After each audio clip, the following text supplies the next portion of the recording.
Mae tymor newydd yn golygu trends newydd. Heddiw, dwi am ddangos i chi pa bethau sy'n werth i prynu a pa bethau i adael ar ôl yn y siop.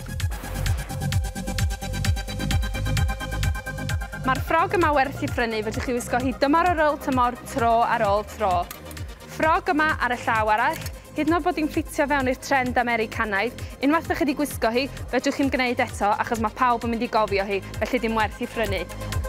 Jaced yma, jaced Mac, siap glasurol sy'n ffitio fewn i'r trend sporty sy'n mynd i siwtio pawb, felly mae hon werth i prynu.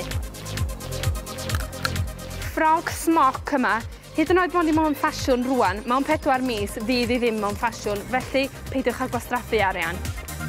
A ffrog maxi fel hyn, mewn ffasiwn drwy'r ha, ond nid yn unig yn yr ha da chi'n gallu gwisgo fo, fedrwch chi wisgo fo adeg yma'r flwyddyn hefyd efo jaced lledar, felly mae hon werth i prynu.